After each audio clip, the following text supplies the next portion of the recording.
Hello दोस्तों, स्वागत है आपका हमारे यूट्यूब चैनल में।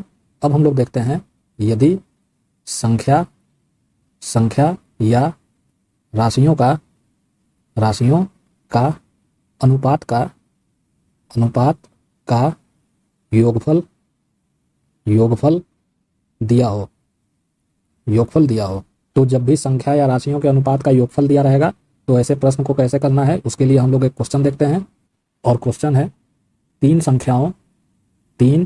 संख्याओं का अनुपात अनुपात 8:9:11 है।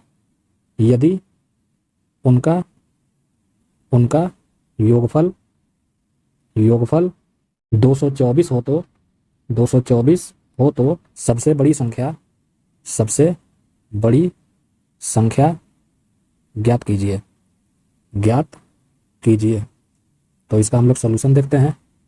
अब क्वेश्चन है, तीन संख्याओं का अनुपात 8:9:11 है। यदि उनका योगफल 224 हो तो सबसे बड़ी संख्या बताना है कि कितनी होगी। तो इस टाइप के क्वेश्चन जब भी एग्जामिनेशन में आए कि जब संख्या या राशियों का अनुपात का योगफल दिया हुआ रहेगा तो जो भी संख्या या अनुपात का वैल्यू यहाँ दिया हुआ है उस सभी अनुपात को जोड़ देना है और जो भी अनुपात का योगफल मिलेगा उसको प्रश्न में दिए गए योगफल के बराबर कर देना है। जैसे 8, 9 और 11 को जोड़ेंगे तो ये हो जाएगा 28। तो 28 को 224 के बराबर कर देंगे और हमेशा एक की वैल्यू निकालेंगे। जैसे संख्याओं का अनुपात दिया है 8:9:11 और अनुपात का जब योगफल करेंगे तो ये हो जाएगा 28 और 28 जो है वो प्रश्न में दिए गए योगफल के बराबर हो जाएगा यानी 224 के। तो यहाँ से एक बराबर निकालेंगे तो ये हो जाएगा 224/28 और 224 में जब 28 से भाग देंगे तो ये होगा 8। तो जैसा कि मैंने बताया, जब भी अनुपात का योगफल दिया रहेगा तो अनुपात को जोड़ेंगे। जैसे यहाँ 8, 9 और 11 को जब जोड़ा गया तो ये मिला 28 और इस 28 को जो उनका वास्तविक योगफल दिया रहेगा 224 उसके बराबर कर देना है और यहाँ से एक बराबर हम लोग निकालेंगे। तो एक बराबर मिला 224/28 करने पे 8। अब ये पूछा जा रहा है कि सबसे बड़ी संख्या कितनी होगी। तो जो बड़ा अनुपात होगा उसी में 8 से गुणा कर देंगे तो वो बड़ी संख्या हो जाएगी। तो यहाँ पर बड़ा अनुपात कौन है? 11। तो 11 में हम लोग 8 से गुणा कर देंगे तो ये हो जाएगा 11 × 8 = 88 और यही हो जाएगा आंसर।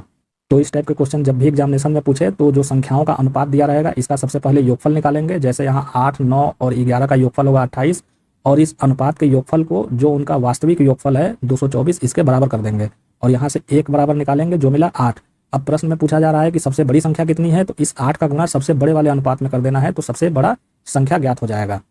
अगर ये पूछा जाता कि सबसे बड़ा और सबसे छोटा संख्या का अंतर कितना है तो हम लोग ऐसा नहीं कि 11 × 8 करेंगे 88, फिर 8 × 8 करेंगे 64, फिर 88 में से 64 घटाएंगे, ऐसा नहीं है।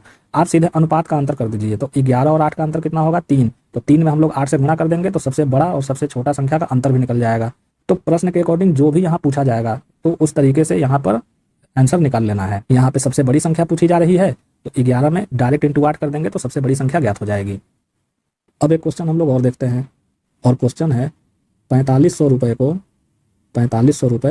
को A, B, C तथा D में क्रमशः 4:5:6:9 में बांटा गया है।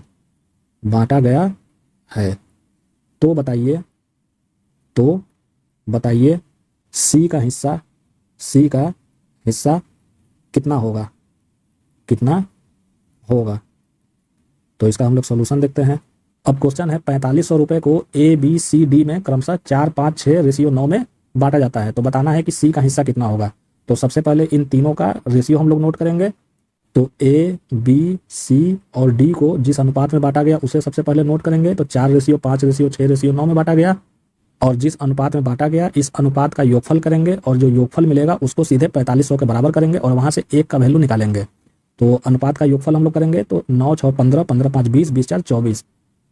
तो इनके अनुपात का योगफल हो गया 24 और इसको सीधे बराबर कर देंगे 4500 के और यहाँ से एक का वैल्यू निकालेंगे तो ये हो जाएगा 4500/24। अब C का हिस्सा निकालना है तो 6 × 4500/24 कर देंगे। तो 6 चौके 24 और 4 से 4500 1125 बार में विभाजित हो गया। तो C का हिस्सा कितना हो जाएगा? 1125 रुपया और यही हो जाएगा आंसर। तो जब भी इस टाइप के क्वेश्चन एग्जामिनेशन में पूछे कि जब संख्या के अनुपात का योगफल दिया हो या किसी राशि को किसी अनुपात में बांटा जा रहा हो तो सबसे पहले उस अनुपात को नोट करेंगे और उसका योगफल निकालेंगे। जैसे यहाँ 4:5:6:9 में बांटा जा रहा है तो इन सबको जोड़ेंगे तो ये मिला 24 और इस 24 को उस राशि के बराबर कर देंगे। तो 24 बराबर हो गया 4500 और हमेशा एक बराबर निकालेंगे। तो एक बराबर कितना हो जाएगा? 4500/24। अब यहाँ 4500 में 24 से भाग निकाल के इसलिए नहीं लिखा गया क्योंकि यहाँ सी का हिस्सा बताना है और सी का हिस्सा हम देख रहे हैं 6, तो आखिर यहाँ पे इंटू तो हमें करना ही है। तो यहाँ 6 इंटू 4500/24 करेंगे तो ये 6 से 24 में डायरेक्ट भाग लग जाएगा, जिससे यहाँ आसानी से वैल्यू निकल सकेगा। तो या तो आप 1 बराबर यहाँ निकाल करके डायरेक्ट 6 से गुणा कर दीजिए, नहीं तो जो तरीका मैंने बताया 6 इंटू 4500/24 ऐसे भी करके आपका आंसर निकल जाएगा। तो सी का कितना हिस्सा हो जाएगा? 1125 रुपया। अब हम लोग देखते हैं दूसरा टाइप, यदि संख्या या राशि के अनुपात में बड़ा या छोटा या कम या अधिक दिया हो, तो जब भी किसी संख्या या राशि का अनुपात में बड़ा या छोटा या कम या अधिक दिया हो तो ऐसे प्रश्न को कैसे करेंगे, उसके लिए क्वेश्चन देखते हैं।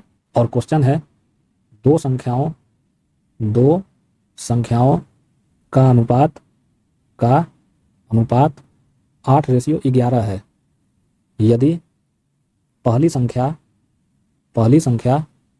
दूसरी संख्या से 21 कम हो तो पहली संख्या ज्ञात कीजिए। तो इसका हम लोग सॉल्यूशन देखते हैं। अब क्वेश्चन है दो संख्याओं का अनुपात 8:11 है। यदि पहली संख्या दूसरी संख्या से 21 कम है तो पहली संख्या बताना है कि कितना होगा। अर्थात कहने का तात्पर्य यह है कि प्रश्न में जो भी दिया रहेगा अनुपात को उसी के अकॉर्डिंग करना है। अगर प्रश्न में दोनों संख्याओं का योगफल दिया रहेगा तो अनुपात का भी योगफल करेंगे, अगर दोनों का अंतर दिया रहेगा तो दोनों का अंतर करेंगे, गुणनफल दिया रहेगा तो गुणनफल करेंगे, भाग देने की बात की जा रही है तो अनुपात का भाग देंगे। अब यहाँ पे क्या है कि दोनों एक दूसरे से 21 कम है, अर्थात पहली संख्या दूसरी संख्या से 21 कम है, तो यहाँ पे हम देखेंगे कि पहला अनुपात दूसरे अनुपात से कितना कम है। तो पहला अनुपात दूसरे अनुपात से 3 कम है, तो इस 3 को हम लोग 21 के बराबर कर देंगे और 1 का डायरेक्ट मान निकालेंगे और जितना आएगा उसमें पहली संख्या की बात की जा रही है तो 8 से गुणा कर देंगे तो वो आंसर हो जाएगा। तो यहाँ पे दोनों संख्याओं का अनुपात 8:11 है और पहली संख्या दूसरी संख्या से 21 कम है, तो हम लोग देखेंगे कि पहला अनुपात दूसरे अनुपात से कितना कम है, तो ये 3 कम है। तो सबसे पहले हम लोग संख्याओं का अनुपात नोट करते हैं जो 8:11 है। पहला अनुपात दूसरे अनुपात से 3 कम है और पहली संख्या दूसरी संख्या से 21 कम है, तो 3 को हम लोग 21 के बराबर कर देंगे और यहाँ से 1 बराबर निकालेंगे तो ये हो जाएगा 21/3 बराबर मिला 7। अब पहली संख्या निकालने की बात की जा रही है तो पहला अनुपात है 8, तो इसमें हम लोग 7 से गुणा कर देंगे तो जो परिणाम मिलेगा यही पहली संख्या हो जाएगा। तो जब भी इस टाइप के क्वेश्चन एग्जामिनेशन में पूछे तो आप सबसे पहले ये देखिए कि प्रश्न में क्या दिया है। तो यहाँ प्रश्न में पहली संख्या दूसरी संख्या से 21 कम है, तो हम लोग अनुपात में भी वही चीज देखेंगे कि पहला अनुपात दूसरे अनुपात से कितना कम है, जो 3 कम है। तो इस 3 को सीधे 21 के बराबर कर देंगे और यहाँ से 1 बराबर निकालेंगे तो जो मिला 7। अब पहली संख्या निकालने की बात की जा रही है तो पहला अनुपात है 8, तो इसी 8 में 7 से गुणा कर देंगे तो ये पहली संख्या प्राप्त हो जाएगी। जैसे एक क्वेश्चन हम लोग और देखते हैं और क्वेश्चन है कुछ रुपए को ए, बी तथा सी में 4:7:9 में बांटा गया। यदि ए